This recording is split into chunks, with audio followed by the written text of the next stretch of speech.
Ça ne vous aura pas échappé, c'est Noël. En tout cas, dans les magasins. Étoile à la cannelle, milanais, brin-de-balle, les biscuits de Noël sont l'une des traditions que l'on aime retrouver, qu'ils soient maison, tout prêt ou en sachet. Qu'est-ce que vous pensez de ce genre de pâte ? Ah, on adore. Ah non, on adore. T'aimes pas toi ? Non, moi je préfère les faire moi-même. J'aime bien que mon fils participe aussi, donc pour lui montrer comment ça fonctionne. Donc j'achète déjà les pâtes toutes prêtes. C'est sympathique pour les gens qui n'ont pas le temps de fabriquer eux-mêmes. Et puis généralement ils sont assez bons. D'habitude, vous faites comment ? On les achète et on fait les petites formes. Mais oui, non, cette année on va essayer d'y faire maison de A à Z. J'ai des ronds, j'ai des licornes, j'ai des cœurs, j'ai des étoiles, j'ai un peu toutes les formes. De toutes les formes et de toutes les saveurs. Les pâtes à biscuits de Noël sont une spécificité suisse et bien que confiné à nos frontières, cet article semble toujours avoir la cote. Chaque année, il y a un développement au niveau de ces pâtes. On constate de plus en plus que ça devient la grande passion des fêtes de fin d'année. Les gens aiment produire ce genre d'articles à la maison. On peut le produire en famille, les grands-parents avec les petits-enfants, entre amis. Donc c'est vraiment, je dirais, l'article un peu référence qui nous fait penser que les fêtes de fin d'année approchent. Acheter ces pâtes toutes prêtes pour en faire des biscuits presque maison, la tradition a commencé dans les années 80 déjà et ne cesse de se développer depuis. Aujourd'hui, dans cette usine Coop en Argovie, ce sont plus de 10 000 blocs de pâtes qui chaque jour sont produits, découpés et emballés. Je prends maintenant la cuve avec la pâte à l'anis. Celle-ci a été produite il y a 3 jours. Elle est prête à être transférée dans nos installations. Dans chacune de ces charges, 230 kg de pâte à biscuits. Elle sera étirée et lissée dans cette machine avant son découpage et son emballage entièrement automatisés. On commence la production à la fin juillet et jusqu'à fin octobre, nous produisons à plein régime. Ensuite, il faut attendre de voir les ventes afin d'adapter la production complémentaire. La grande majorité de ces biscuits à l'anis sera vendue à nos voisins alémaniques, car nos goûts en matière de sucreries sont bien différents. En Suisse romande, le roi des biscuits de Noël est incontestable. C'est vraiment le milanais qui se vend le mieux en Suisse romande. C'est vraiment l'article qui a la meilleure tendance et qui correspond le plus au goût des romans. Les alémaniques aussi ? Oui, je dirais que c'est vraiment l'étoile à la cannelle et le Brunsli sont vraiment des articles leaders en Suisse alémanique. Mais pourquoi aimons-nous tant ces pâtes et qu'est-ce qui nous pousse à les acheter plutôt qu'un paquet de biscuits tout prêt ? Nous avons posé la question à cet ethnologue spécialiste des traditions. Ça correspond à une tendance qui a déjà plus d'une cinquantaine d'années, qui est née dans l'après-guerre, où les femmes travaillent davantage et où l'industrie alimentaire va continuellement proposer des éléments qui simplifient la tâche ou qui permettent de faire plus de choses dans le même temps en ayant des choses déjà relativement prêtes. Ça permet de garder un côté personnel, un côté investissement, un côté cadeau. J'ai fait ça pour vous, même si on n'a fait que la dernière étape. Et dans les pâtes de Noël, ça marche particulièrement bien parce que ce côté cadeau est important. C'est ça qu'il voulait prendre. Mais ce cadeau a-t-il la même valeur s'il est industriel ou s'il est fait maison ? Nous avons trouvé une famille prête à faire le test. Alors entre la pâte industrielle et la pâte maison, laquelle prend le plus de temps à faire, laquelle coûte le plus cher et surtout laquelle est meilleure, on va faire le test. Voici Delphine, la maman, François, le papa, Augustine, 16 ans, Valentin, 14 et Rosalie, 8 ans. Le match opposera à gauche l'équipe pâte industrielle, à droite l'équipe fait maison. Aujourd'hui, c'est filles contre garçons. Première étape, les courses. Ok, alors vous êtes prêts ? Oui. 3, 2, 1, c'est parti.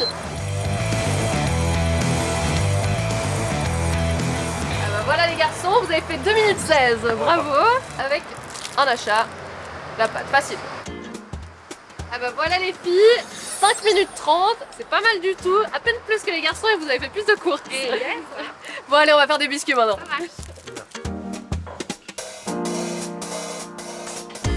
Le chrono est lancé. chaleur supérieure, inférieure à 200 degrés, four à air pulsé à 180 degrés. Pour la préparation, les garçons ont une petite longueur d'avance, même s'il faut dire que François a moins l'habitude d'être en cuisine. Ça va cette pâte, les garçons? Oui, ça va mal. Je vais essayer de casser mon œuf. Tu sais faire? Bien sûr, regarde. Fêtez. Mais au niveau du prix, qu'est-ce qui a coûté le moins cher? Pour la pâte et un œuf qui servira à dorer les biscuits, les garçons ont dépensé 5,35 francs. Les filles, elles, ont dû acheter tous les ingrédients séparément et pour le même nombre de biscuits, c'est moins cher, 4,45 francs en tout. Question prix, c'est donc le fait maison qui gagne le match. Au niveau du chrono, en revanche, les filles sont obligées de composer avec des temps morts dans la recette. On va la mettre un petit moment au congélateur, comme ça elle va durcir plus rapidement. Puis on va pouvoir les rattraper parce que à ce rythme-là, ils vont gagner. Hein. Pendant ce temps, les garçons, eux, sont déjà prêts à enfourner. Il leur faudra au total 37 minutes pour des biscuits frais et bien chauds. Déjà terminé. Et les nôtres, ils seront meilleurs. Avec la cuisson, les filles auront mis un peu plus d'1 heure pour tout terminer. Sur la rapidité, c'est donc l'industriel qui gagne le match. À ton avis, ce sera laquelle la meilleure? Les nôtres. En fait, c'est très très simple. Ça prend juste un tout petit peu plus de temps. Ça fait un peu plus de chenille parce que voilà. Mais c'est pas compliqué du tout. Bon, l'année prochaine, vous échangez les rôles? Ouais, on peut. Je ferai avec papa, comme ça on va voir si lui il se débrouille. Autre usine pour une nouvelle préparation. Ici, à Romanel-sur-Morge, dans le canton de Vaud, ce sont toutes les pâtes à biscuits vendues chez Manor qui sont fabriquées. Première étape, on va mettre le beurre. Beurre auquel le pâtissier ajoutera du sucre, du zeste de citron, des œufs et de la farine. Somme toute, une recette relativement simple. Donc là, Robin, elle va devenir quoi cette pâte?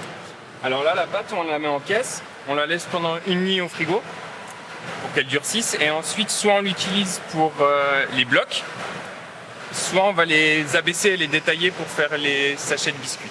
C'est la même recette? C'est la même recette. La même recette, mais pas les mêmes chiffres de vente. L'entreprise fabrique depuis toujours des biscuits, mais ne s'est lancée dans les pâtes toutes prêtes que depuis 2 ans. Et surprise, cette année, les ventes de pâtes sont supérieures à celles des biscuits. Aujourd'hui, on va faire un peu plus de 2 tonnes de pâtes à biscuits prêtes à l'emploi, contre environ 1 tonne 5 de biscuits. C'est lesquels qui marchent le mieux? Les Milanais. C'est vraiment le Milanais qui est le produit leader des biscuits de Noël. De loin? De loin.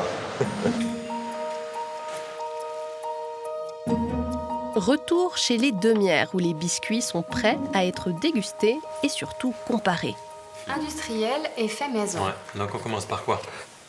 Premier biscuit à goûter, les Milanais industriels des garçons. Je trouve bien croustillant, moi. Ils sont très bons. Pas sec. Non, pas du tout. Ouais. On sent pas beaucoup le citron. Je trouve ceci. Viennent ensuite les Milanais maison des filles. Ils sont très bons. Ceux-là sont plus un peu sablés comme ça. On sent plus le citron et on sent plus le beurre. Ouais. Je trouve que ça donne le côté justement un peu plus artisanal. Oui, c'est vrai, ils ont plus de goût. Ils ont plus de goût. Mais les deux sont très bons. Alors c'est lesquels les meilleurs? Les faits maison. Moi, je dirais aussi, je pense. Moi aussi. T'en penses quoi, toi? Non, je vais quand même dire les faits maison. Ouais, c'est vrai. Vous avez bien bossé, ils sont bons, mais le côté artisanal, il reste quand même dans les faits maison. Ouais. Ils ont plus de goût. Mais au final, quand on est gourmand, l'un comme l'autre se laisseront glisser facilement sous la dent. T'as vu, bien joué.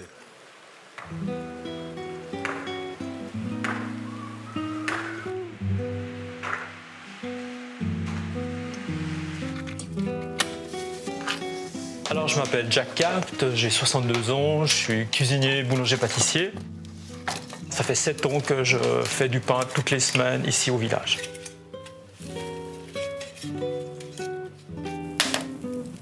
Il y a tous les éléments, il y a l'eau, il y a l'air, il y a le feu. De réapprendre les gestes que nos anciens faisaient, pour moi, c'est quelque chose de ressourçant et de vitalisant, quoi. Dans la campagne vaudoise, au pied du Jura, cet ancien four, le plus grand du canton. Autrefois, pour l'utiliser, les villageois payaient un impôt qu'on appelait la banalité. C'est pour ça qu'aujourd'hui, on le connaît encore comme le four banal du village. Habituellement, je fais du pain, mais des Milanais de Noël, je n'ai jamais fait. Ça va être une première, en plus avec une recette qui date aussi de la nuit des temps. Donc je pense que ça va être passionnant. Une recette ancestrale dénichée au fin fond des Grisons par Olivier Bauer. Ce théologien passionné des traditions culinaires nous a apporté sa version, traduite et manuscrite. Alors le livre, c'est 1559, donc c'est un livre grison. On a l'impression que c'est la première fois qu'on a cette recette de Milanais écrite quelque part dans un livre produit dans ce qui est maintenant la Suisse. Ouais, donc là, il nous parle de prendre 12 œufs, 12 jaunes d'œufs. 12 jaunes d'œufs, oui. Une demi-livre de farine et de sucre. Sur un biscuit de Noël, d'habitude, on fait un mélange de sucre et de beurre et ensuite on rajoute les œufs. Mais là, il n'y a pas de beurre. Donc non, alors j'allais dire c'est une recette typiquement catholique parce que à l'époque, il y a un carême, évidemment avant Pâques, mais il y a un carême avant Noël qui, semble-t-il, commençait le lendemain de la Saint-Martin. Donc on se gavait encore à la Saint-Martin et ensuite on s'abstenait de produits animaux, donc pas de graisse. Ni de saindoux, ni de beurre. Et puis donc on fait des recettes et c'est une des caractéristiques des recettes de Noël, c'est qu'elles sont souvent sans beurre et souvent aussi avec de l'amande, ce qui permet aussi d'avoir une matière grasse végétale. Voilà, vu qu'on a les ingrédients, les explications, je pense qu'on va mettre la main à la pâte. Et puis tu vas mettre la main à la pâte. D'accord. Moi je pense. Ouais, toi tu penses. Moi je suis les bras, toi t'es la tête. D'accord. De la farine, du sucre, des jaunes d'œufs, et c'est tout. Il semblerait d'expérience que les œufs d'aujourd'hui sont plus gros que les œufs, disons, du Moyen-Âge, pour faire court de la Renaissance. Donc ça veut dire souvent il faut soit choisir des petits œufs, ou alors en mettre un peu moins. Alors moi je propose qu'on n'en mette que 10. D'accord, on essaye. Et puis on essaye.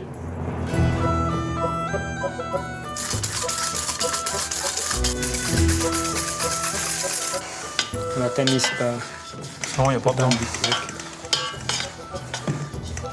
Moi, j'arrêterai là. D'accord. On la garde pour rouler la pâte. C'est vrai que je suis très surpris de voir, même sans beurre et tout, on a vraiment une pâte moelleuse, onctueuse. C'est vraiment c'est magnifique. Hein. On se rapproche assez, je m'imagine, de ce que ça devait être. Oui. Mais quelle forme pouvaient bien avoir les biscuits de l'époque ? On avait des formes souvent d'animaux, aussi des formes d'astres, je pense peut-être la lune, le soleil aussi. Donc la forme n'est pas innocente parce que, comme on dit, on est ce qu'on mange. Et si on mange la lune ou si on mange le soleil, on s'approprie une partie de leurs attributs.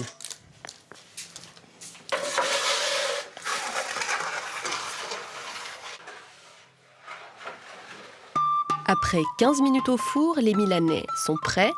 Et ça tombe bien, quelques habitantes du village sont là pour les goûter. C'est joli. C'est vraiment tout à fait. Ouais, voilà. Ça fait vraiment sans l'anis.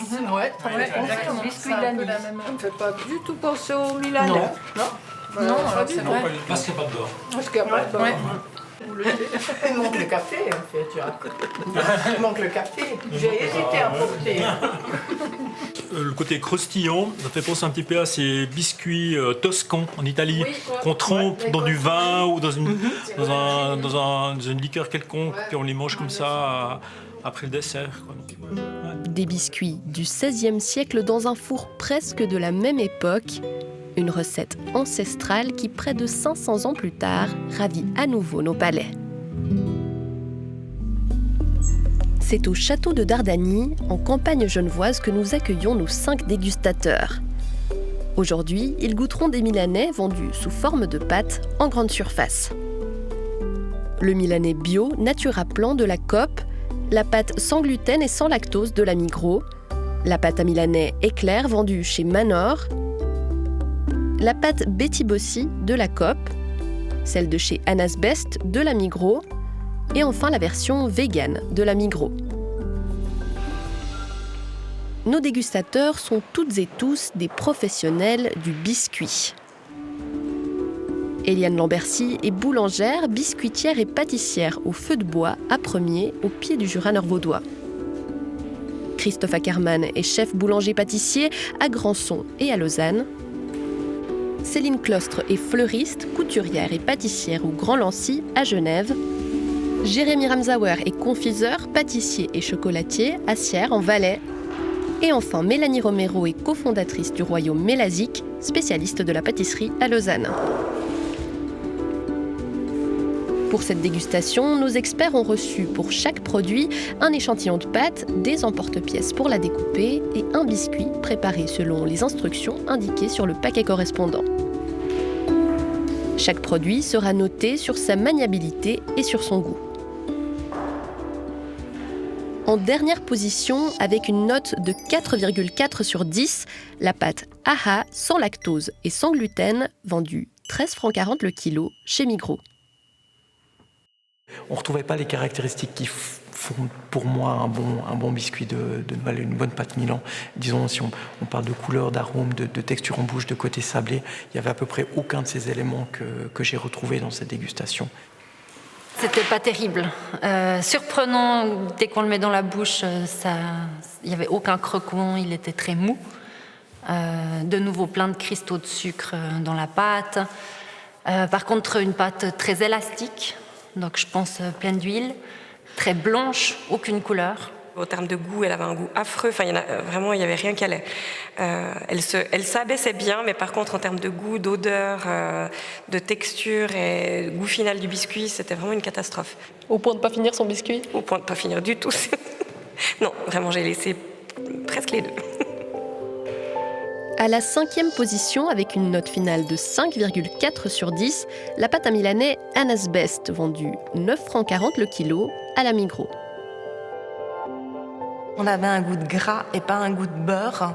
Et ça, j'ai pas trouvé agréable du tout. En bouche, j'ai trouvé que c'était un petit peu pâteux, c'était moins cassant que les autres, en tout cas que certains autres. Et j'ai vraiment été dérangé par le goût du citron. Trop présent ou pas assez ? Trop présent. En 4e place, les notes commencent à s'améliorer. Avec un 6,6 sur 10, la pâte à Milanais de chez Éclairvillemier. Elle est vendue 17,70 € au kilo chez Manor. C'est la plus chère de notre test. Au niveau du goût, rien de spécifiquement notable, rien de dérangeant. Ce qu'on s'attend à retrouver dans un produit comme ça, on avait les notes de citron, enfin les choses un petit peu habituelles. 3e place, avec une note de 6,8 sur 10, c'est la pâte à Milanais bio Natura Plan. Elle est vendue 12,40 € au kilo chez Coop. En termes de goût, c'était pas mal, ça s'effritait quand même un petit peu, donc peut-être un petit peu trop sec. Par contre, en maniabilité, elle était très facile à utiliser. En 2e position, avec une note de 7,1 sur 10, c'est la pâte Vélove. Elle est végane et c'est aussi la moins chère de notre test, 8,20 € au kilo à la Migros. Il a un peu caramélisé et c'était très agréable en bouche. Moi, j'ai bien aimé ça. Et on avait vraiment un biscuit qui craquait bien. Moi, j'aime pas les biscuits qui sont trop sablés, trop farineux. Et celui-là, je trouve qu'il avait un bon équilibre, pour moi en tout cas. Très agréable, facile à travailler, la maniabilité parfaite. Qu'est-ce qui vous a plu au niveau du goût ? Il y avait plus le goût de beurre, je trouve. Alors c'est rigolo parce qu'elle était végane. Ah oui ? Est-ce que vous l'avez senti ? Alors pas du tout. C'était donc une graisse végétale. Ok, non. Enfin, en première position, avec une note générale de 7,5 sur 10, c'est Betty Bossy qui remporte notre dégustation, avec une pâte vendue 9 francs le kilo chez Coop. Elle était vraiment très bonne, elle est très croustillante, je l'ai trouvée agréable en bouche, et puis un bon goût de beurre en ressortait. Et j'ai très bien apprécié également la texture, un côté sablé qui n'était pas un côté farineux. Donc on avait ce côté sablé du beurre et du sucre dans la composition qui était agréable. Déjà en termes de goût, la pâte crue en elle-même, on sentait bien le goût de citron, elle avait vraiment un bon goût et puis ça se ressentait aussi sur le biscuit cuit. Vous l'avez reconnu ? Oui, on la reconnaît, oui. Je pense que c'est la Betty Bossy. C'est souvenirs d'enfance.